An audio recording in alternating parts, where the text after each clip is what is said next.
battre facilement le record de l'épreuve puisqu'elle arrive en 1h05 et 7 secondes. Le record de l'épreuve était en 1h. ብርቅዬ ኢትዮጵያውያን አትሌቶቻችን በዚህ ሳምንት በተደረጉም የተለያዩ ዓለም አቀፍ ውድድሮች ላይ የሀገራችንን ባንዲራ ከፍ አድርገው አብለብልበዋል። በተለያዩ ውድድሮች ኢትዮጵያውያን አትሌቶች በዚህ ሳምንት በተደረጉ የማራቶን ውድድሮች የ10,000 ሜትር ውድድሮችና የግማሽ ማራቶን ውድድሮች ላይ ለኢትዮጵያ የወርቅ ሜዳሊያን ለራሳቸውም ከፍ ያለ ዝናን ማምጣት የቻሉበት ሳምንት ነው። በተለያዩ ሀገራትም የተለያዩ ውድድሮች በዚህ ሳምንት ተደርገው ተጠናቀዋል። ከነዚህ መካከል ከተደረጉት ውድድሮች መካከል አንደኛው የሆካ የግማሽ ማራቶን ውድድር ከነዚህ መካከል የሚጠቀሰው ነው። ኢትዮጵያዊቷ ሴት አትሌት የሆነችው ፈታው ዘራይም የዚህ ዓመት የሆካ ግማሽ ማራቶን ውድድርን ክብረ ወሰንን ጭምር በማሻሻል ነው ያሸነፈችው። ውድ ቤተሰቦቻችን ይህ አዲስ አትሌቲክስ የዩቲዩብ ቻናላችን ነው። የሀገራችንን ብርቅዬ አትሌቶች የሚያስመዘግቧቸውን እጅግ አስደናቂ ገድሎችን እየተመለከትን ወደ እናንተ የምናደርስበት ፕሮግራማችንን ዛሬም ይዘን ቀርበናል። ፕሮግራሙን እየመራው ከእናንተ ጋር ቆይታን አድርጌያለሁ። በዚህ ሳምንት ከተደረጉና ኢትዮጵያውያን አትሌቶች ለሀገራቸው የወርቅ ሜዳሊያ የሀገራቸውንም ባንዲራ ከፍ አድርገው ካውለበለቡበት ውድድር መካከል የሆካ የግማሽ ማራቶን ውድድርን የተለያዩ ቪዲዮዎችን ጭምር በማካተት ይዘንላችሁ ቀርበናል። አብራችሁኝ እንድትቆዩ ነው በአክብሮት የምጋብዘው።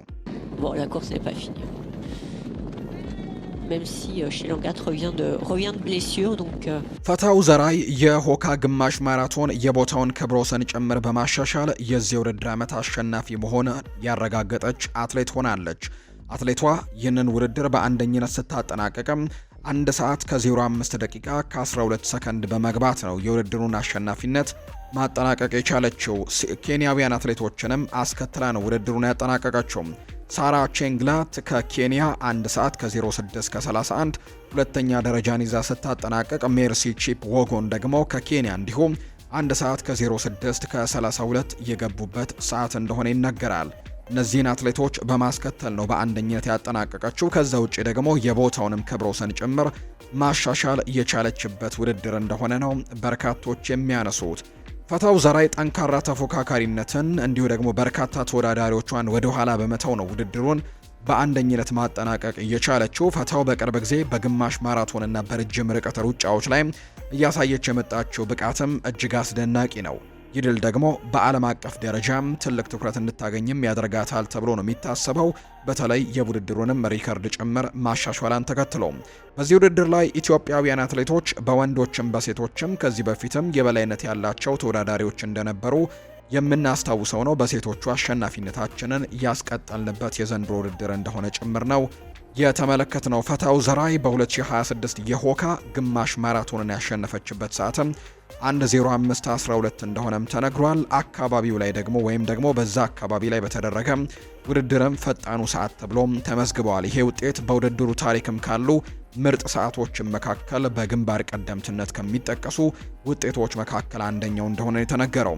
ፈታው ከመጀመሪያው ጀምሮ ከፊት ላሉት ተወዳዳሪዎች ጋር የነበረች ቢሆንም በተለይ በኋለኛው ላይ ወይም ደግሞ ውድድሩ ሊጠናቀቅ በጣም ጥቂት ጊዜያቶች ሲቀሩት 15 ኪሎ ሜትር አካባቢ በኋላ ያሳየችው ጥንካሬ ደግሞ ለድል እንዳበቃት በርካቶች መስክረውላታል። የመጨረሻዎቹ ጥቂት ኪሎ ሜትሮችንም በብቸኝነት በመሮጥ ነው ውድድሩን በአንደኝነት እንዳጠናቀቀች ጭምርም የተመለከትነው። ፈታው ከዚህ ቀደምም በተለያዩ የግማሽ ማራቶን ውድድሮች እንዲሁ ጥሩ ውጤትን እያመጣች የነበረች ቢሆንም በኒውዮርክ ማሸነፏ እንዲሁ ደግሞ በሆካ ማሸነፏ ግን በዓለም አቀፍ ደረጃ ትልቅ ስም እንዲኖራትም ያግዛታል ተብሎ ይታሰባል።